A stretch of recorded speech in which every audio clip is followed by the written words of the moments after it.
흉기를 들고 난동을 부리는 범인을 향해서 또 테이저건이 발사가 됩니다. 아주 놀라운 일이 벌어집니다. 영상 한번 보실까요? 자, 경기도의 한 시내인데요. 보세요. 지금 저기 또 난동을 피우는 사람이 보이죠? 경찰들과 대치하고 있습니다. 뭐라고 뭐 계속 얘기를 해요. 네. 아이고 참. 양손에 흉기를 들고 있습니다. 경찰을 막 위협을 합니다. 네, 옆에 있는 사람 양손에 칼과 톱을 들고 있습니다. 어머. 양손에 칼과 톱을 들고 있습니다. 자, 그리고 몇 분 후에 결국 테이저건을 쏴요.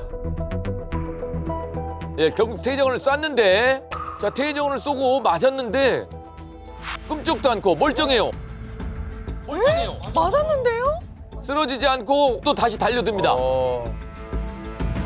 거기 있던 전기침을 직접 뽑기도 합니다. 어머, 어떡해. 그러니까 옷이 두꺼워가지고. 네. 이게 막 차도까지 이어져요. 어떡해.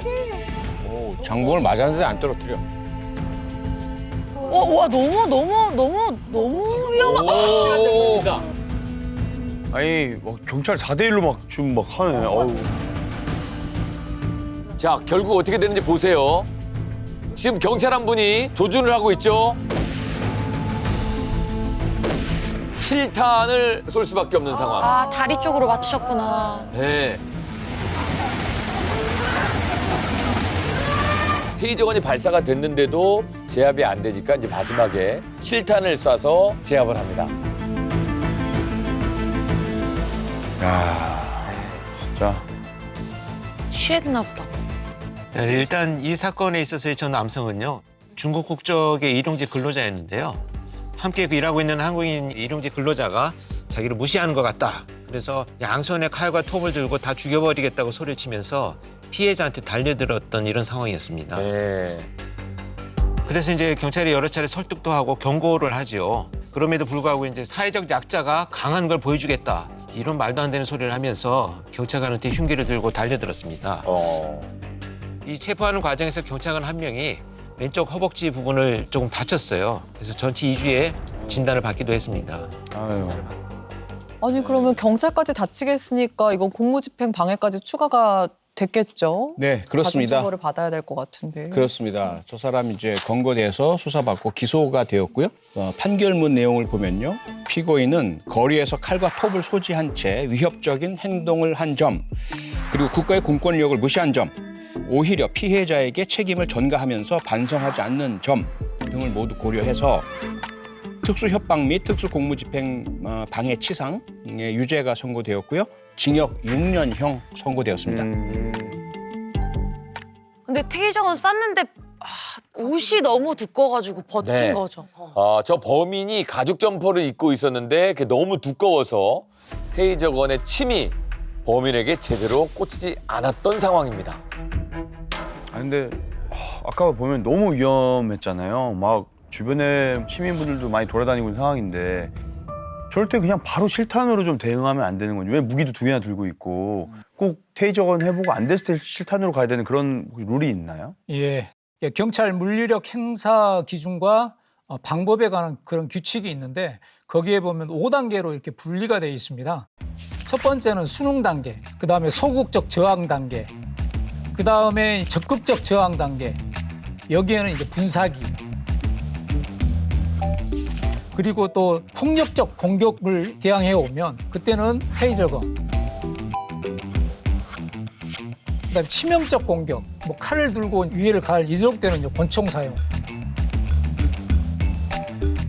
이렇게 단계별로 나눠져 있다 보니까 이런 규칙이 있지만 매번 이렇게 총 쏘는 걸 주저하는 거는 총 쏘고 나면 이게 잘 쐈네 못 쐈네 이게 관련된 거에 이제 조사를 받고 진수도 쓰고 그러다 보니까 뭐 어떻게 불이익이 올까 봐 망설여지는 거죠. 자기가 다 떠안을 걸 생각하고 쏘시는 거. 근데 또 한 가지 문제가 있는 것이 이 테이저건이 옷의 문제도 있긴 하지만 움직임이 심할 경우에 이게 명중하기가 쉽지 않습니다. 그러면 이것을 해결할 수 있는 방법은 무척 많은 사전 훈련을 해봤을 때 실제 상황에서 그게 잘 적용이 될 텐데 테이저건의 캐트리치의 가격이요. 실탄의 100배입니다.